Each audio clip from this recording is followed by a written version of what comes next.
જય શ્રી ગણેશ. આજે શ્રી ગણેશ ઉત્સવ સમિતિ સુરત શહેર તરફથી સુરત શહેરમાં વર્ષ 2024ના ગણેશ ઉત્સવ નિમિત્તે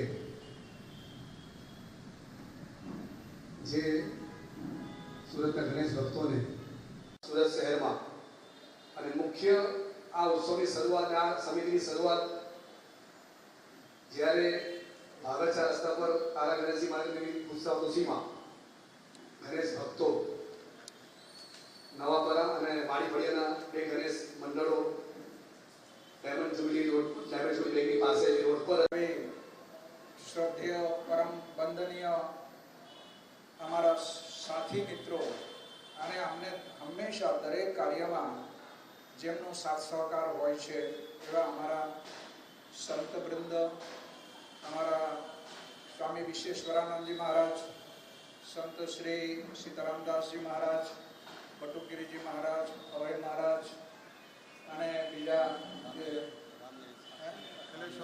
અખિલેશ દાસજી મહારાજ, રામનરેશ આચાર્યજી મહારાજ, એ સિવાય પણ તમામ સાધુ સંતો અને અત્રે પણ અમારા આમંત્રણને માન આપી અત્રે ઉપસ્થિત સર્વે પત્રકાર મિત્રો અને ગણેશ સમિતિના સર્વે હોદ્દેદારો, કાર્યકર્તા મિત્રો સૌને હું હાર્દિક સ્વાગત કરું છું. મિત્રો, છેલ્લા 2 દિવસને પેપરમાં બધા અમે જોયા કે એમાં એવું લખવામાં આવ્યું છે કે વાંચવામાં આવ્યું કે સુરત શહેર ગણેશ ઉત્સવ સમિતિ હવે સુપ્ત છે, કશું કરતા નથી, આ છે તે છે વગેરે. એ આપ સૌ જાણો છો, જોયું હશે તમે. મિત્રો, દર વર્ષે લગભગ આશરે 3 મહિના પહેલા સમિતિનું એક જનરલ મીટિંગ થાય છે અને ત્યારથી જ આપણે કાર્ય શરૂ કરીએ છીએ. Police commissioner Shri, collector Shri, municipal commissioner Shri બધાને આમાં જે પત્રિકાઓ છે, આવેદનપત્રો વગેરે અમે આપીએ છીએ અને મંડળોને આપણે બધાને મિટિંગ લઈએ છીએ. પોલીસ જે દરેક EO વાઇઝ એટલે પોલીસ સ્ટેશન વાઇઝ મિટિંગો ચાલુ થઈ જાય છે. તો આ પ્રકારે ગણેશ ઉત્સવ સમિતિ આજે છેલ્લા 36 વર્ષથી આ કાર્ય કરી રહ્યું છે.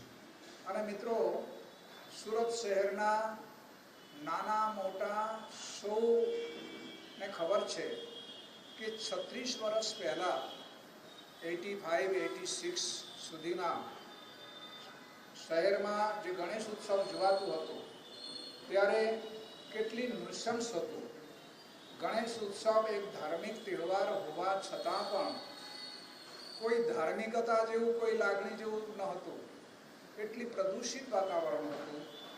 ગણેશજીના મૂર્તિ એ પર હોય, મંડપમાં હોય, સામે બધા પત્તા રમતા હોય, આખો દિવસ પિક્ચરની બધી બીભત્સ ગીતો વાગતા હોય અને દારૂ જુગાડ ત્યાં રમતા હોય અને વિસર્જનના દિવસે શું પરિસ્થિતિ થતું હતું એ આપ સૌ જાણો છો. અને 4 વાગે, અમે તો 4 વાગે આવતા હતા એ કરીને, અને બીભત્સ ચેનચાળા, મા બહેનોની ઉપર કોળિકા ફેંકવાની, પ્રસાદ ફેંકવાની, ગમે તેમ નાચવાનું, કૂદવાનું, બીભત્સ એ કરવાની, ચેનચાળા કરવાની, આ બધી દૂષણો એ વખતે હતું. અને સૌથી જે ચરમ ત્યારે થયું કે જ્યારે 3 મર્ડર થયું કોસાભી રોડ પર. તો આ બધું જોઈને તો મને એવું થયું કે ગણેશ ઉત્સવ હિન્દુ સમાજની જાગૃતિ માટે, સંગઠન માટે, સંસ્કૃતિની સંવર્ધન માટે આ ગણેશ ઉત્સવની શરૂઆત કરી હતી અમારા સ્વામીજીઓએ, અમારા ગુરુજીઓએ. પરંતુ આજે જે છે, આજે આ ઉત્સવ જે છે, ઉત્સવ આપણે ક્યાં, કઈ તરફ જઈ રહ્યું છે. એટલે ભગવતીભાઈ એક પણ અમારા એક પ્રેરણા સ્ત્રોત હતા.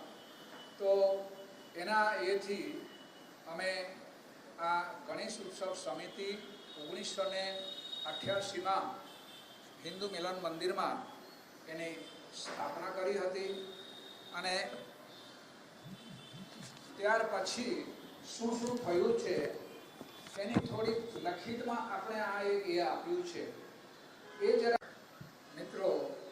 આજે તાપી નદીમાંથી લગભગ 80 લાખ માણસો માટેનો પીવાનું પાણી સપ્લાય થાય છે અને તાપી નદીનું પુરાણ થાય છે મૂર્તિ વિસર્જનથી 10-15 દિવસ સુધી એ જે મૂર્તિઓ છે એ ઓગળતું નથી અને જે ઝેરી જે કલરો રંગ રસાયણો એમાં યુઝ કરવામાં આવે છે એના કારણે લેબોરેટરીમાં પણ એની ટેસ્ટિંગ થયું છે કે ગણેશ વિસર્જન પછી અઠવાડિયા સુધી એની જે પાણીનું જે ગુણવત્તા છે એ ગુણવત્તામાં ખરાબ એ થાય છે અને એમાં જે છે આ રંગ રસાયણનો જે પ્રભાવ છે. માટે હું તો માનું છું કે કોઈ વિચારશીલ મનુષ્ય જે ખરેખર સમાજ પ્રેમી છે, ધર્મ પ્રેમી છે, એ કોઈ દિવસ આ સ્વીકારે નહીં જ, એ સ્વીકારે નહીં. અને અમારા બધા જ એવો અમારા એસડીભાઈને આને તે કે સ્વામીજી એક 2 ફૂટ 3 ફૂટની મૂર્તિ થાય અને એક 10 ફૂટનું 15 ફૂટનું મૂર્તિ થાય એમાં શું ફરક પડે છે? શું ફરક પડે છે? આપણે જે બધા મંદિરો છે સમગ્ર ભારતભરમાં જે પરમાત્માના જે બધા મંદિરો છે એ ડાકોર હોય, અંબાજી હોય, પછી દ્વારકા હોય, તિરુપતિ હોય, ગમે ત્યાં જાઓ 4-5 ફૂટની મૂર્તિ જ હોય છે. 4-5 ફૂટની મૂર્તિ હોય છે. હમણાં અયોધ્યામાં રામલલ્લાની મૂર્તિનું એ થઈ, આટલી બધી જેની એ થયું 500 વર્ષની સંઘર્ષ પછી આ બન્યું અને સમગ્ર વિશ્વમાં જેની ઉજવણી થઈ તો એ મૂર્તિ કેટલા 4 ફૂટની મૂર્તિ છે. એટલે 4-5 તો પણ અમે ઉત્સવના એ છે કે ભાઈ આ ઉત્સવ છે તો અમે 9 ફૂટ સુધી અમે એ કરીએ છીએ કે ભાઈ 9 ફૂટ સુધી રાખો, બાકી પછી તો એને વિસર્જન જ કરવાનું છે ને, વિસર્જન જ કરવાનું છે. અને પછી બીજી એક વાત કરું કે જ્યારે આ એ થાય છે વિસર્જન માટે, જ્યારે એ લોકો 15-20 હજાર કે તમે 20 ફૂટની મૂર્તિ બનાવો છો તો અમને 20,000 રૂપિયા આપો વિસર્જન માટે, આટલી મોટી મૂર્તિ અમે કેવી રીતે વિસર્જન કરીએ? અને ત્યારે લડી ઝઘડાઓ થાય છે. ત્યારે સમિતિ પાસે આવીને કહે છે કે આટલા બધા પૈસા લે છે, તમે શું કરો? અરે ભાઈ, તમે આટલી વિશાળ મૂર્તિઓ બનાવો છો તો એ લોકોના પણ કાર્યકર્તા જે મહેનત કરે છે, જે એ લોકો જે તૈયારી કરે છે, જે બધા ક્રેન ને આ ને તેની વ્યવસ્થા કરે છે, તો એને પણ તો તમે એ આપો. તો આ જે છે એ એક પ્રકારનું દૂષણ છે, એની પાછળ બીજું કોઈ કારણ નથી. કરી શકીએ, પ્રચાર કરી શકીએ. અને એને માટે અમે જે દિવસે સીપી સાહેબને મળવા ગયા હતા ત્યારે પણ એમને વિનંતી કરી કે સાહેબ, જે મંડળો આ રીતે ઊંચી હાઇટના જે મૂર્તિઓ જે બેસાડે છે એમને માટે એક સ્પેશિયલી મિટિંગ રાખીએ અને એમને જે છે મને સમજાવીએ, એમના જે વિવેક છે એમને થોડીક નોક કરીએ કે ભાઈ તમે આટલી વિશાળ મૂર્તિ શાને માટે કરો. એને માટે એક સ્પેશિયલ મિટિંગ અમે બોલાવીશું. કારણ કે પહેલાં તો ખબર પડતું નથી કોણ ક્યાં ઓર્ડર આપી દે છે, કોણ ક્યાંથી બહારથી મંગાવે છે. તો ગયા વર્ષની જેટલા એ છે એ અમે હવે મળવાના છે આવતા અઠવાડિયાની અંદર કે આ લોકોને સ્પેશિયલી એક મિટિંગ અમે બોલાવીએ અને શાને માટે બેસાડે છે એનું પણ એની ઓપિનિયન લઈએ, અમે એને સમજાવીએ કે ભાઈ આ રીતે થાય છે એ અમે કરવાના છે. કારણ કે કાયદાથી તો દરેક વસ્તુ થતું નથી ને.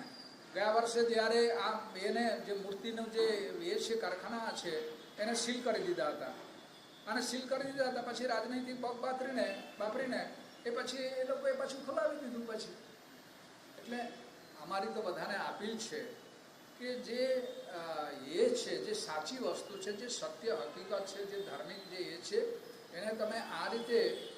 અને અસ્થાના સાહેબે બહુ સરસ વાત કરી હતી કે સ્વામીજી 70,000-72,000 ગણપતિની સ્થાપના થાય છે, એમાંથી કોઈ 15-20 જણા સમિતિની જે અપીલ છે એ નહીં માન્ય રાખે તો એના કેટલા % થયા? પોઈન્ટ.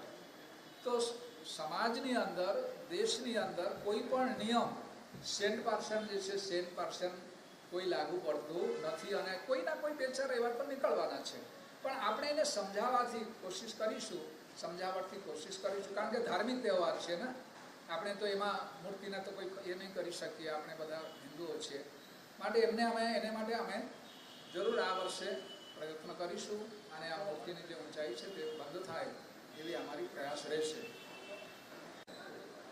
વક્રતુંડ મહાકાય સૂર્યકોટિ સમપ્રભ નિર્વિઘ્નમ કુરુ મે દેવ સર્વકાર્યેષુ સર્વદા. મિત્રો, ગણેશ ઉત્સવ હવે નજદીક આવી રહ્યું છે, ત્યારે વર્ષોથી સુરત શહેર ગણેશ ઉત્સવ સમિતિ સુરત શહેરમાં ગણેશ ઉત્સવ રંગે ચંગે કોમી એકલાસમય વાતાવરણમાં શાંતિથી ગરિમાપૂર્વક રીતે ઉજવાય એને માટે અમે પ્રયાસ કરીએ છીએ. વર્તમાન થોડાક દિવસ પહેલાં અમને જે કોઈ ખબર મળ્યું કે બીજી કોઈ સંસ્થા, બીજી કોઈ મંચની રચના કરવામાં આવ્યું અને એમાં જે કેટલીક માહિતી, જે કેટલીક માંગણી કરવામાં આવી છે, જે બિલકુલ એમાં સહમત થઈ શકાય એવું નથી.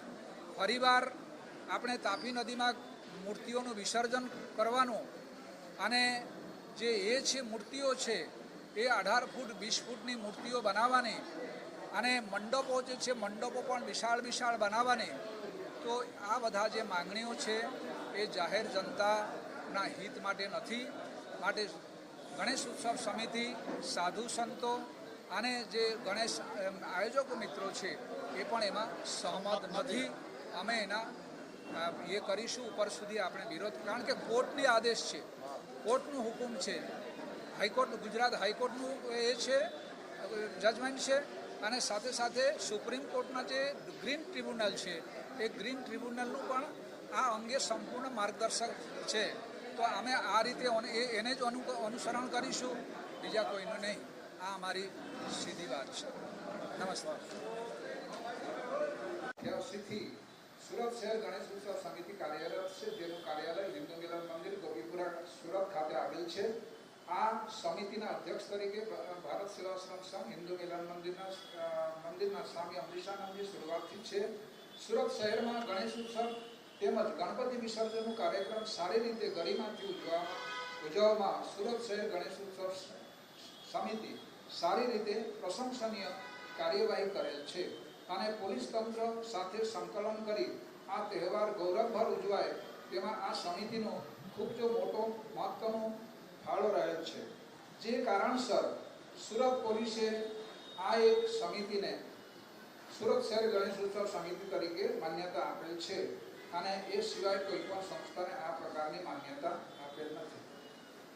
તો મિત્રો, હિન્દુસ્તાનની આઝાદી પહેલા સમગ્ર હિન્દુ સમાજમાં જાગૃતિ અને એકતા માટે પૂજ્ય લોકમાન્ય તિલકજીએ શ્રી ગણેશ મહોત્સવની પ્રારંભ કરાવ્યો.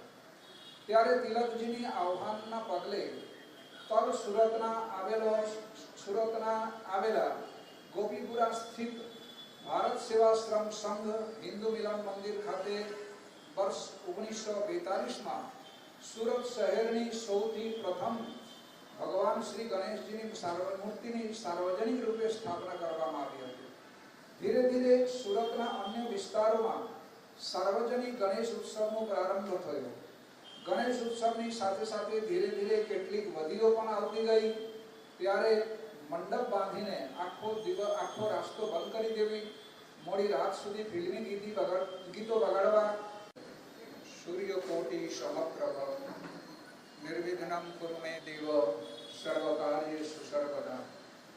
વિઘ્નેશ્વરાય વરદાય સુરપ્રિયાય લંબોદરાય સકલાય જગદ્ધિતાય નાગાનનાય શ્રુતિજગ્ન વિભૂષિતાય ગૌરી સુતાય ગણનાથ નમો નમસ્તે. ગુરુ બ્રહ્મા ગુરુ વિષ્ણુ ગુરુદેવ મહેશ્વર ગુરુ સાક્ષાત પરબ્રહ્મ તસ્मै શ્રી ગુરવે નમઃ. बोलिए विघ्न हरता श्री गणेश गणपति बापा के, भारत माता के,